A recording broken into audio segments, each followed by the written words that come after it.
Mbote, bonjour, bonsoir, na balandinyo, so ya STB TV, Saratola TV, nde bolinga obenga ngo Saratola TV, mais sara STB TV, et bambote na bino, partout place bozali, na ebi ke bolinga akolandanga mingi, votre humble servante, ya bino yeyo, moi si ambiji, moi si ambinga, balobi Saratola, bamsou babila nounos de la presse, bamsou babito lele, bamsou balobi tola, ouais donc bakombo eze belo batu bape sarangai, et nga mosali na bino, boloba ki mingi Saratola, actualité ezali zo saba analyste, bokomi, bosali ba message, bosali ba voice, et voilà les loyo, naza bongo na consort nangai, et naza pena confrère nangai, bango mo ba se présenter sur les plateaux, et la plus mingi lelo résurrection oyo bongo esalami na Afrique du Sud et pas pasteur Alpha Lukau et tokomeka un peu ko partager ngo kolobela ngo ko sa moi analyse po babi yesoye akomi ko sekuisa bibembe et puis tokolobela susu liwa ndeko na biso Pati Luboya depuis Norvège. Là déjà je commence à recevoir mon invité. Salut Suga, la patronne Gaël GS. Bonjour à toi Saratola Babizou. Saratola Babizou. Eh ben je me présente, je m'appelle GS la patronne, G comme Gaël, S comme Suga, la patronne comme la patronne de la presse. Si vous voulez avoir encore de l'actualité pour me voir en chair et en os, abonnez-vous massivement sur notre chaîne Kin Bundes TV. Donc pour suivre les émissions de GS La Patrona. En tout cas, merci beaucoup GS La Patrona. Et na mupandi nanga na zape bongo lisusu na Rési. Yemora bakisa ba commande zalarande la patron na bakisi donc Rési azabongo journaliste na biso ya awa ya STB TV je crois boromesana nae ya zawana azana ba émission politique yependa ezara atenet ba biso ba Saratola tobuti na biso ba parler aussi ça na yo na marketing oyo komi bwaka na ki journalisme donc to meka to begier to tatone me yependa mwana ifasik apesa biso ba titre ne nyonso awa et le belne déjà pour comprendre que oyo mwana maele. En tout cas, je te salue déjà. Bonjour. Ouais, bonjour ma soeur Saratola, la beauté au superlatif. Donc c'est-à-dire que rien à dire, je m'appelle Rési Dimvula RD. Donc je ne suis pas vraiment du genre journaliste à l'ONG. Je fais l'IFASIC. Je suis licencié en communication. Ceux qui me connaissent les savent. Donc voilà. Donc abonnez-vous massivement ici, donc nulle part ailleurs. Merci beaucoup Rési. En tout cas, analyse Nabiso Alelo Ezake. Hier soit quitté en Afrique du Sud, a commis qu'on sait que ça bat. On a peut-être ceux qui besoin quitter un retard là bas vidéo ils ont circulé partout. Monta Koufaki à côté na morgue, abimi, baké po bakende ko kundaye pasteur à côté na cercueil, à sekusi et bembe. Donc tout le bas montu mi chopo ezongi, makile ezongi, ma ezongi. Nangambu na oto banda na Rési nangambu na yo na ebité est-ce que koko salama tonzambe kanda ko sala ngo to peza na ba pasteur mususu ba ko sala ngo parce que likambo to le besami en Afrique du Sud et pas prophète Alpha Lukau. Oui, merci ma sœur. D'abord il faut te dire est-ce que prophète Aza congolais ou bien Aza sud-africain? Aza congolais, déjà quand on parle de Lukau c'est un congolais. Moi je dirais Dieu aussi peut faire ce miracle, donc tout est possible. Voilà, ils ont un normal, mais la question dont je me pose, on va saluer autopsie, tout et tout, en cours de route comme ça, assez cuit au lamoussi. Alors, faut te dire, vous me donnez la mou qui me réforme, et je comprends pas. Akamwe nini. Ce qui m'étonne, Akamwe nini. Voilà, on est à fax. Je dirais, on le sait comment c'est là ça se passe. Et ça va. La pièce, moi je dirais vraiment c'est une. Donc, je dirais, je suis clair avec le pasteur Alpha Lukau. Donc, je dirais, il faut un peu que Tigablo qu'on a pris que exactement voilà, c'est vraiment du fax. Moi, je peux dire, c'est du mensonge, voilà. C'est du mensonge, ça n'engage que Rési, mais franchement, attends, ça n'engage que Rési, mais balobi, temps de la fin, peut-être comme mon ango, tant wasuke kuksami et comme bank sabiso, muta sekui, wa uti na morgue. Ezate que ebembe muta kufi sur place, ba memi et pas pasteur azonga. mais moto akotaki na morgue alali na malili michopo ezongi impression na ezali. Ben, merci Sarah Tola. Mon impression est vraiment, je trouve ça étrange. Bon, je ne peux pas dire vraiment étrange parce que Dieu a dit dans la Bible que vous ferez plus que moi. Ouais, je ne dis pas le contraire, que Dieu lui-même, comme il a dit que vous ferez plus que moi, que ces pasteurs-là peuvent faire ce que Dieu a fait. Je ne sais pas, je n'ai pas suivi l'histoire de Lazare. Lazare était aussi dans la tombeau de Tolana Nakunda. Jésus a mis un peu qu'on ressuscité. Résurrection à Lazare, na frère Nabiso, c'est pas pareil. Frère à la Moukimba la mort et puis là tu parles de Jésus, mais là nous on parle d'un prophète Alpha Lucao, donc c'est deux choses différentes. Jésus c'est Jésus et lui c'est les prophètes, donc Jésus c'est pratiquement possible, mais avec les prophètes c'est comme Dieu a dû, j'ai bien dit que Dieu a dit que vous ferez plus que moi, okay. Donc si et seulement si vous croyez. Donc c'est la croyance, je peux dire, cette pasteur-là avec ses foi, ses croyances et tout, faire ressusciter cet homme-là. Donc moi je dis que s'il a essayé un peu de toucher Bablo, on a eu Atika, Asel Nzambe Nandenga solo. To comme natanga suka, biloko to ça là pour du buzz, c'est bien pour avoir du succès, faut ça Bablo a bon pose en plaire, c'est bien, mais le frère, le pasteur, faut Asel Nzambe Nandenga solo pour rôle musa mutu bongo te. J'ai suivi, j'avais vu Bakomi le frère Akoufi jour il y a enterrement. Ceux qui peuvent famille toucher bango nini balobite ba kekotika na église non ba comme une église c'est ba remarquer que cercle comme ko bouger ton cercle comme bouger na to moni la résurrection pasteur atie maboko a fini mabumu na bite tangando sime na mabumu wana ndo zongise ba benga roni michopo ceux qui peuvent nini après les frères à la mouki ba memi une église après quelques minutes na mon frère à Olia na ebité Lazare tanga la mukaki ba marina banani bayaki na bilia ba pesa ki Lazare pa za na nzala mutu za michopote mutu makila papa nanga boti to tira makambo to sela nzambe na ninga solo en tout cas nga penda ba pasteur bolimbisa ngai nga na zaka vraiment na ba confiance ya ba biloko boyete bolimbisa nga vraiment en tout cas na tango akala makambo ezala rati to yebi le prophète a dit na bala ouais lui pour lui vraiment on ne peut pas le contredire mais oh to moni oh na 21e siècle oh ngana otikala jamais croire na maramba bongo là c'est mon opinion à moi.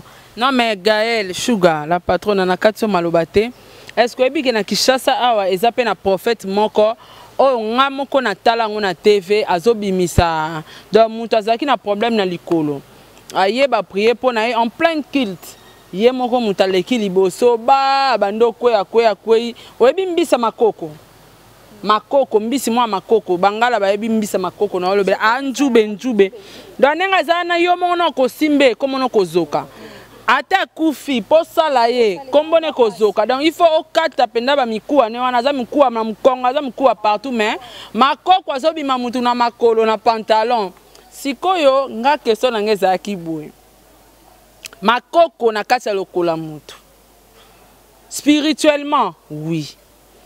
Est-ce que eloko babenga ngo eza spirituel? Est-ce que toko komona ngo physiquement?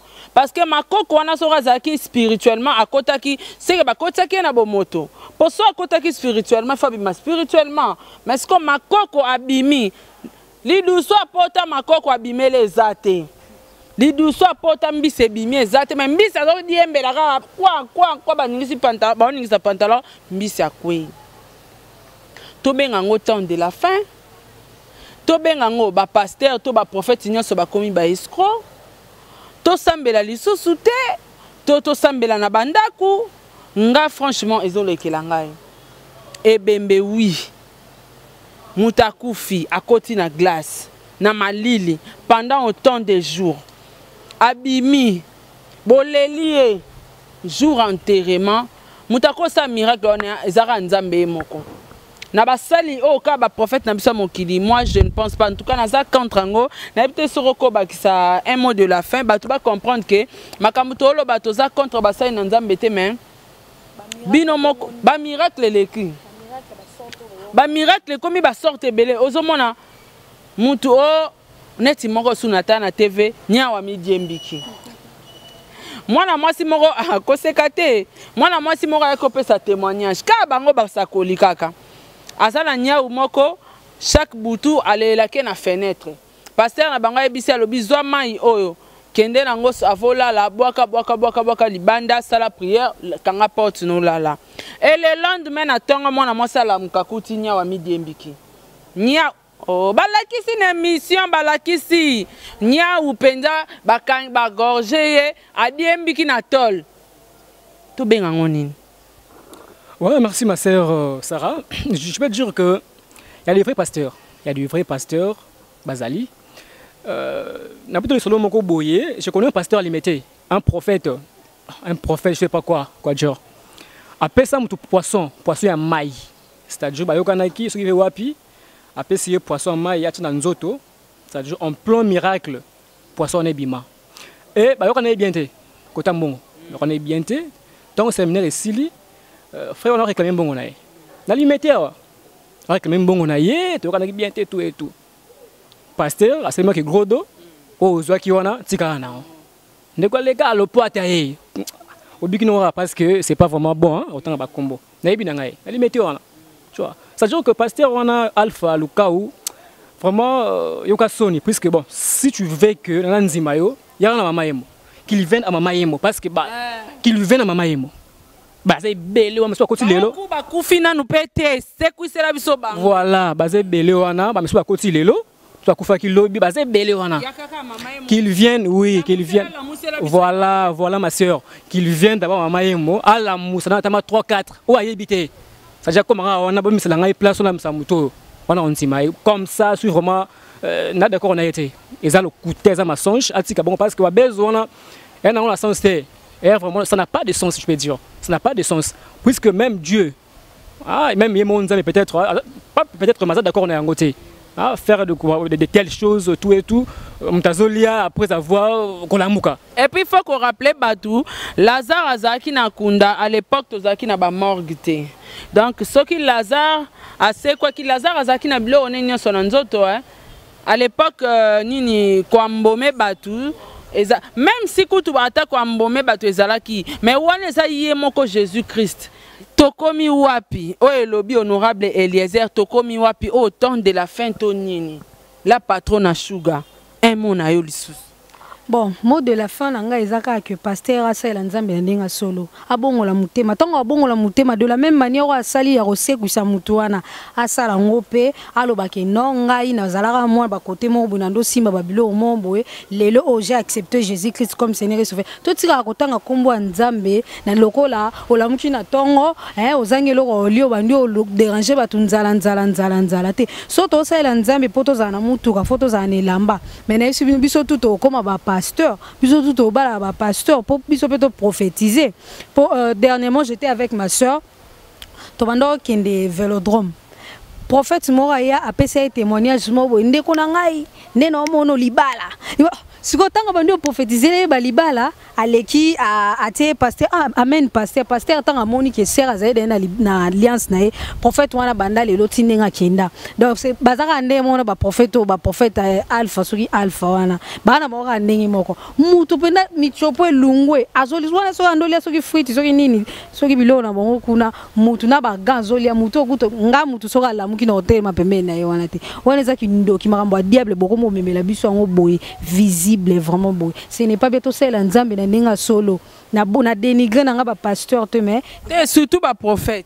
Beaucoup plus ba prophète ndé ba yeko panza. Bo pandi ba famille batu car na makamna bino oyo. Toroyoka isusu bo kanga mo mutu mo bo ndoki donc bokomi bongo bino ndé bo trouble na mboka. Na monde si faut le dire faut bosser nzambe na ndenga solo o na kokaka koloba ngwana Jésus revient bientôt na ndenga solo so pe total be Jésus déjà 78% ya koya na etikali 30% tango okita biso tout éviter tout soto se retrouver wa plutôt lukanon chercher premièrement le royaume des cieux le reste viendra après. Lole sengweza makasi li felo okoka mo inano so ebimi ya 32 degrés Celsius to okoka te bon sko moto ali felo.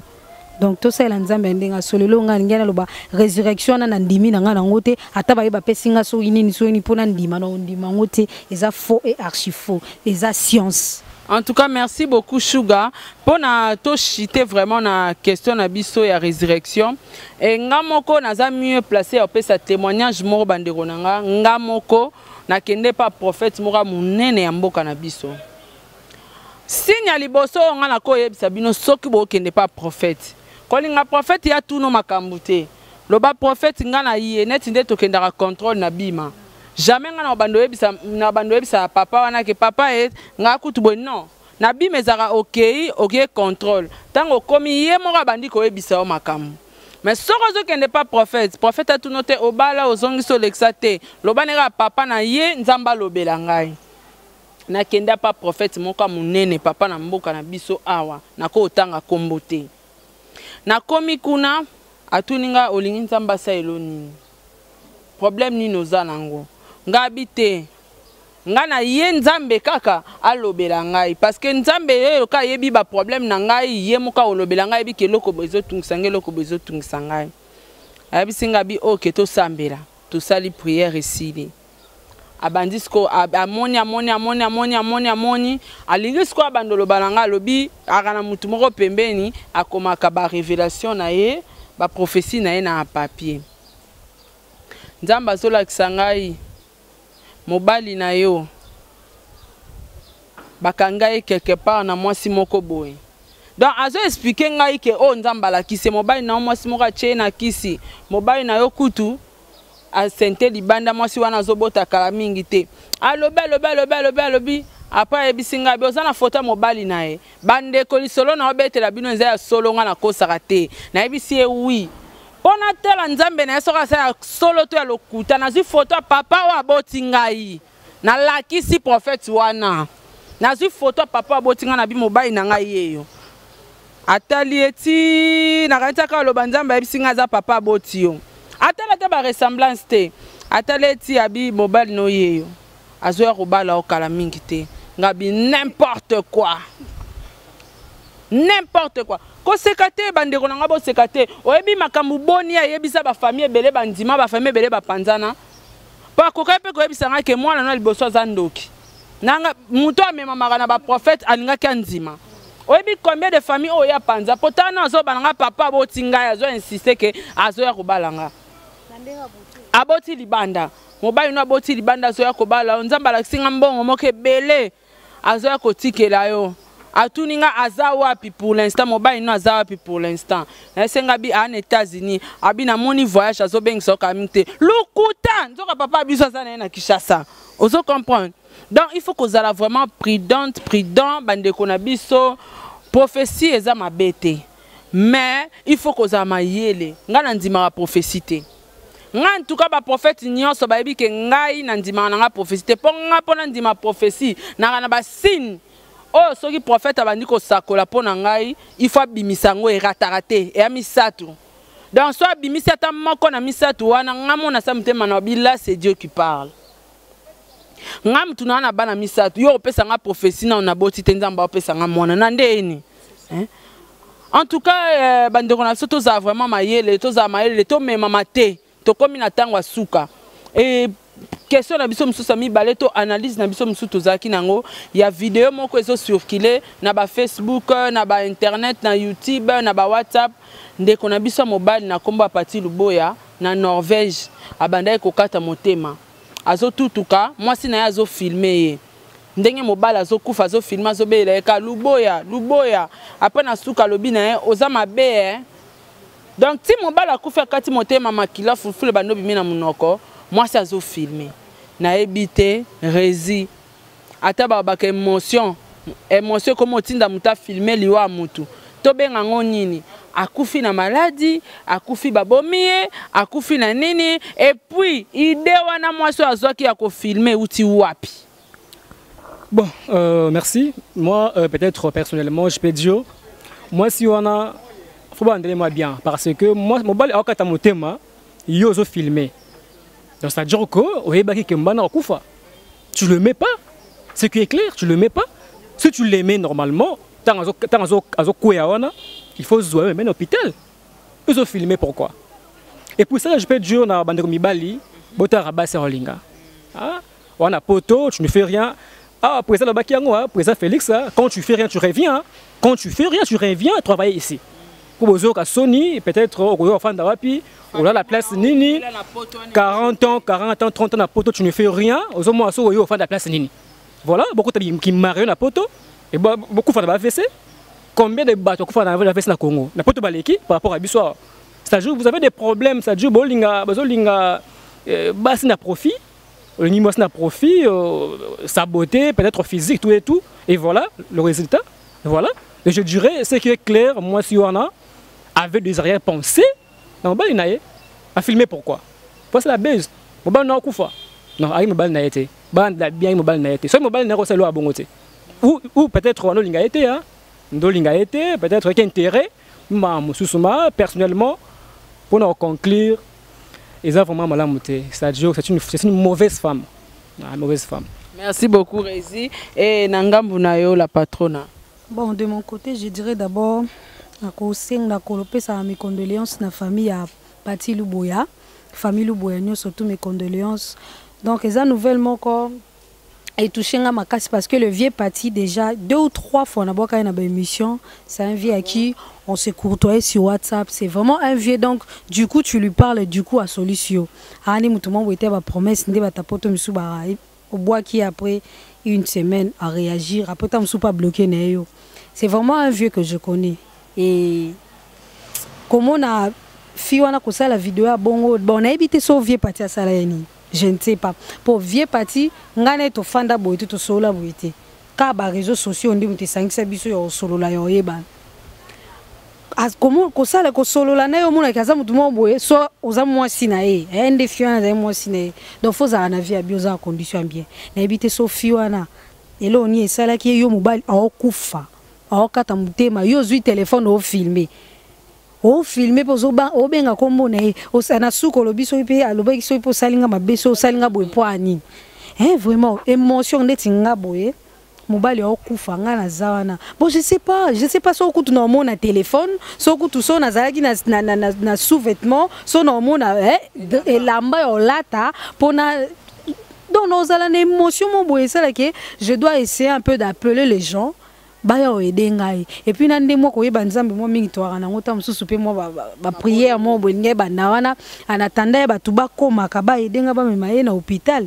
Donc moi si wana aka ndoki nde ba benga biso basi to ba ndoki donc ye pena confirmer ki ndoki na biso basi asale lo mombo ezala raté ma ata mabe yango mobali asala yo okoki jamais yo sala yelo kwa bongo oyi pena soki bato ba bimela bato nde dotala na ba film à Nigeria mais vieux Pati bimela yata 2 fois 3 fois pour pas oko sa mambo bongo ni ça vraiment elo mombo. Donc je ne sais pas comment dire toza pasi makasi otie famille batu na pasi tant muso azaki likundi ya famille nde balobaka sunga ka famille na ye yo soki pe neto yo ka hoteli soki pe poison soki pe ndeni pour niveau a vidéo wana ndenge zo circuler ngezo sanga kutu pasi so na mo mutazana ngo na osenga supprimer ngo vraiment eza pasi moi si wana justice soki kuni za rapé bakataka alikamongo et nzambe pe omona ye. Donc ça fait trop mal, je n'ai pas assez de commentaires à ajouter là-dessus.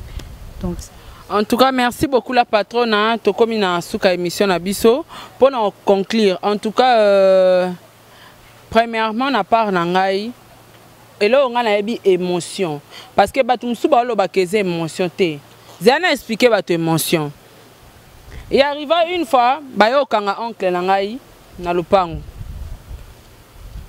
ba bandi ko résister à saneta awelela munduki na basoda parce que yé pas zaki soda que son âme repose en paix. Denis Benanga tango bandi ko résister ba babeti bala masa na kata ndaku babeti masasi likolo na kimi na longwa na ndaku na kimiti na meizaf na baka yao kolongwa banda sumbiti meizaf tala distance tala trajet mais émotion mususami balé moi na malade moi na kangami na mona voisine nga moi na kangami amona nde moi na kangami sali esomo ayebite ke bazwaka moi na babwakela kemba moko mai ba mutazaki pembe na ya zuye mwana na maboko mwana zokangama basopeli mai mwana zongi émotion yango wana donc émotion kozana ndako mo bendako e bando zika o telemi na yo zotala na yo makasi ata ya obimoki mezate émotion ibongo émotion na yo monike mobali oya yo dans lokanga sarande na zabwe na moni mwana nga zokata mutema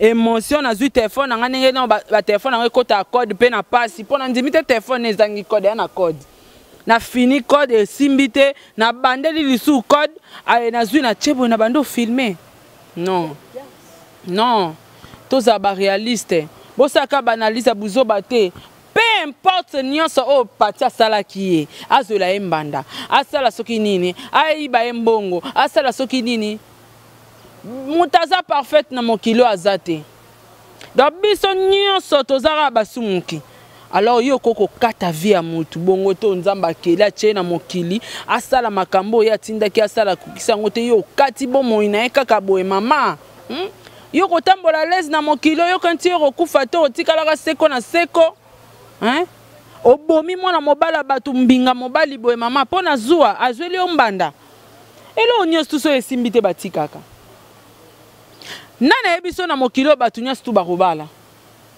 nzambe ayeba pourquoi saki likolo na se le pauvre et le riche so biso nyonso tokomi bariche nana olo na pondu nana oteka fufu na wenze nana obosesa nana kobambisa obambelanga lipapa so ekatani nana sukoyelanga voiture nde ezana na bimana ntongo na gare banikelinga mutuka nani akosala ngo nzambe aza zoba te ayebi pourquoi saki le haut et le bas la terre et le ciel la terre et le ciel plutôt nzambe aza zoba te eya na bato mosusu nde baza bakobalaka na bango te eya mpe na bato mosusu ata osambeli pendant 20 ans obota na yo te nzambe ayebi ndenge asala destin mutu na mutu parce que eza na bana bazobwaka baza na baorphelina nzambe ayeba eke fa sala basi mosusu babota te mpo bokokendaka koadopte bana oyo bakobanda kobwaka bokoadopte bango nzambe aza zoba te aza nzambe acalcule nzambe ayeba eke ya na basi mosusu baobala na bango mpe te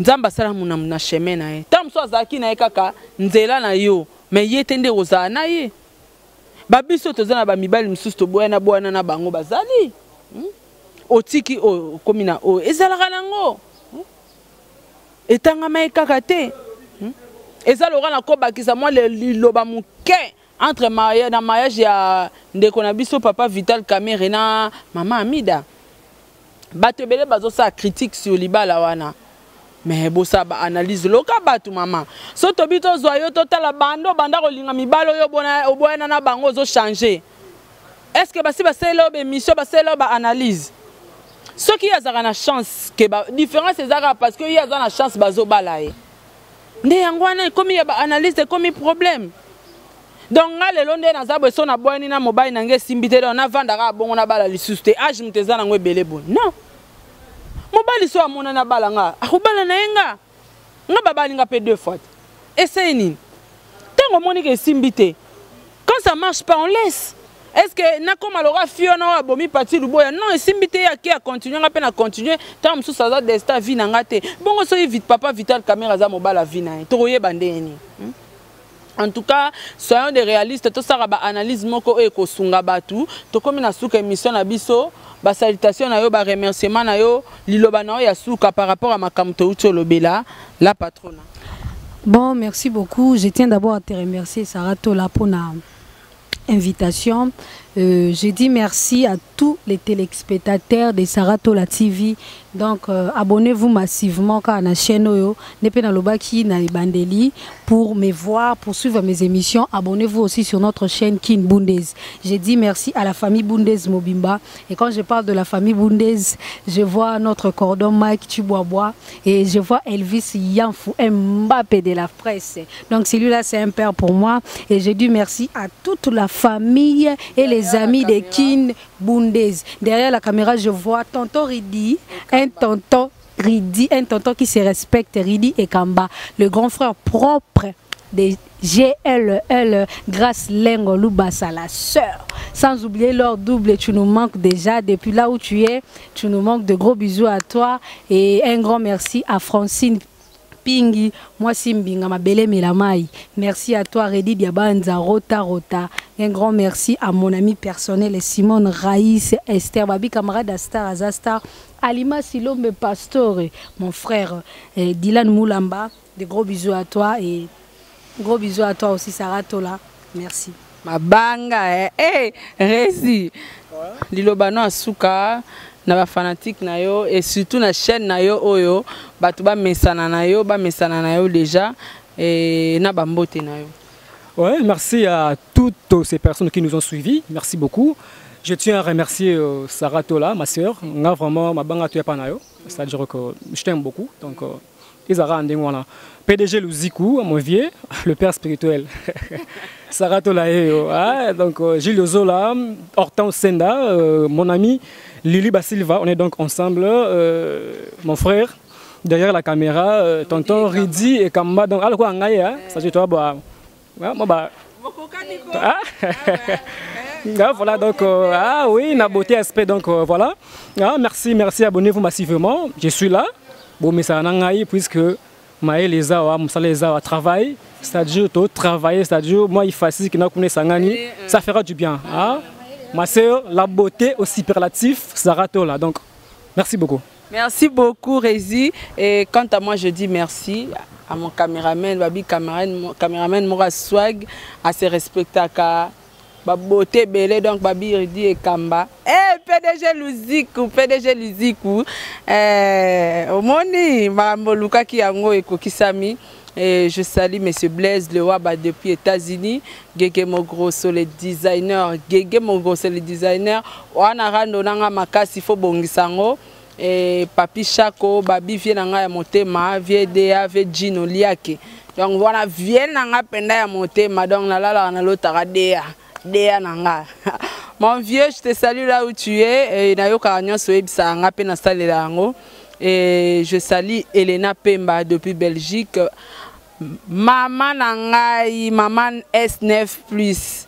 Hein, maman S9+. Amélia Moueba, moi c'est Mbongo. Merci beaucoup pour notre cadeau na yo ba mingité mobilité ma moninga nanga ya kelasi. Appelle merci à la grande famille Tola, Babi li passe de moi, Dadi Tola, je te salue là où tu es. Bandero nanga nyonso batu balinganga babone nanga ba fanatique nanga batutu bolinganga bo continuer ko komelanga ba remarque ba message ba mafinga na bino pe ba commentaire na bino sala nga trop bien na lingango mingi so bo finga te na mona net na sala émission te na de la mafinga na bino na lingi bino mingi. À la prochaine émission, ciao.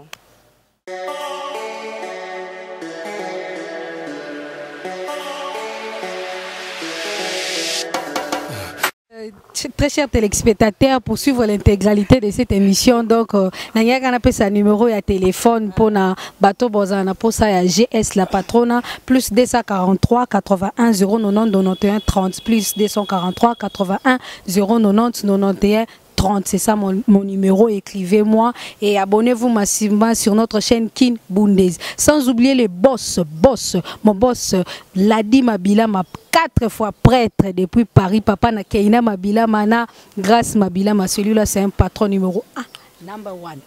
Kila sanyama pate me papi Chako. Ça numéro. Ouais, pour des gens qui veulent me contacter, 090 plus 243 090 735 31 03 090 735 31 03. Donc voilà, et abonnez-vous massivement à votre humble journaliste Résidimpoul RD. Donc voilà, ça fait du bien, Vraiment, je vous remercie.